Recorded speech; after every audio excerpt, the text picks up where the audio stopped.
just created a firestorm. The new era is here, and the headlines? You hear reports, I think Ryan Day recently said it, for him to keep his roster intact at Ohio State, he would need $13 million. Are wild. There's a real lack of structure and framework in our sport right now, which I think is concerning and dangerous. Name, image, and likeness was opened up with the intention that every student athlete would be given free opportunity to take their brand, their name, image, and likeness, and benefit from financially. So if everybody would just do that, the world would be a better place, at least from an athletic director standpoint. There are countless examples of NIL deals being done in the intended fashion, even though some, like Texas running back Bijan Robinson getting a Lamborghini, are extreme. Some hold basketball camps or make appearances at businesses like these Iowa State and Iowa football players a few months ago. You know, I take great pride representing Ankeny Kitchen and Bath and some of the other stuff that I do. They're now getting paid, something that until now was an NCAA violation. I make sure everything is tucked away and squared away, so I feel comfortable with everything that I put my name on. And a rare few, such as megastar All-American Caitlin Clark, get some big-time deals. NIL has just been something added on top of everything else I already had to do. Like, I'm a full-time student, I'm full-time in basketball, so that's basically a full-time job right there. Partner with H&R Block, partner with Hy-Vee, have had the merch things. But in the hyper-competitive world of college athletics, collectives, which are outside parties, began using the promise of huge NIL deals as a tool to get transfers and top high school athletes to commit to their school. In May, the NCAA issued a memo saying collectives were not allowed to dangle the promise of NIL deals as inducements to get players. But at the same time, collectives are allowed to raise and distribute money, and some schools simply have collectives with richer deals out there than others. In essence, pay for play is happening. Lots of schools make that their recruiting pitch, so that's kind of the main point that they try to hit on. I interviewed Southeast Polk star Caden Proctor after he committed to Iowa. He spelled it out for us point blank. I've had schools say $250,000 a year, $1 million a year. I mean, it's just crazy to me. At Big Ten Media Days, Kirk Ferentz warned of the direction it is all headed. Just I'll throw this one at you. So a player comes in and says, I got a deal for 100 at this school. You know, what can you do?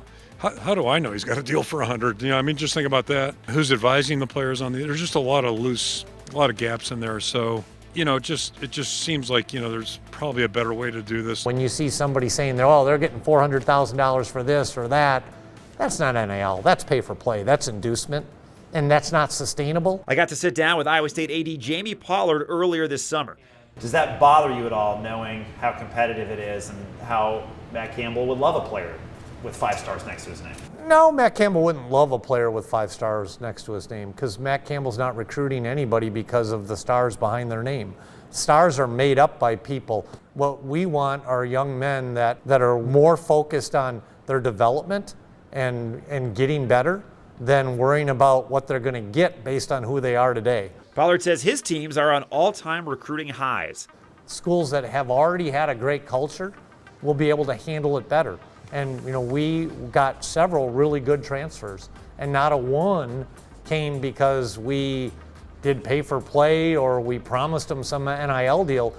And that's the same thing that's going on with Coach Campbell right now. Iowa State, like basically everyone else, does have a collective, not affiliated with the school. They're asking Cyclone fans for money, then matching student athletes with nonprofits. We're not going to go out after the big recruits. That's not who Iowa State is. That's not what the coaches or the university.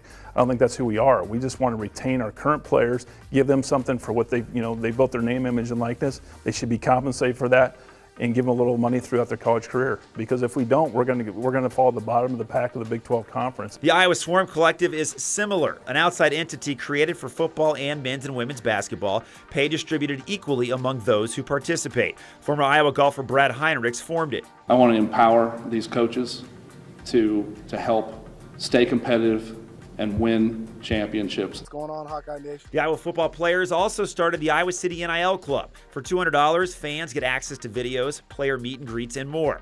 Iowa State football players introduced their player version Tuesday, the Ames NIL Club. Members can donate any monthly amount to the player-led fan community.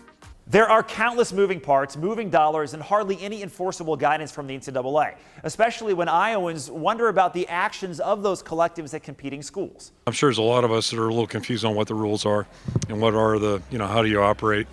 So I'm not sure that's healthy. And, And we just have such a good game. I hate to see it, implode. Pollard's holding on to the fact that elite players getting millions are in the vast minority. He believes it'll level off. I can tell you this, there's not enough money in the system to make all the payments that everyone claims they're making. It isn't sustainable. It is flat out not sustainable. That doesn't mean we don't believe in NIL and we don't believe in that the athletes are able to get incremental income off of their name, image, and likeness. But if we think college athletics is going to become minor league sports, we are way off base, because what it will become is minor league football, minor league basketball, and all the other sports will go away. So what makes anybody think that there's enough money in this society that there can be minor league college sports? It won't work. It hasn't worked for the NFL. How do you think the NCAA has handled this situation the past couple months? Well, they really haven't handled it at all, in large part because, number one, we're going through a transition of leadership. And number two, the court systems have basically said you can't touch it. 95% of the rules, because they'd all be antitrust and you'll end up right back in court. So they've really handcuffed our ability to make changes and to navigate that space. So it's a catch-22 in a lot of ways. We know we need to make changes, yet we're being told we can't make changes.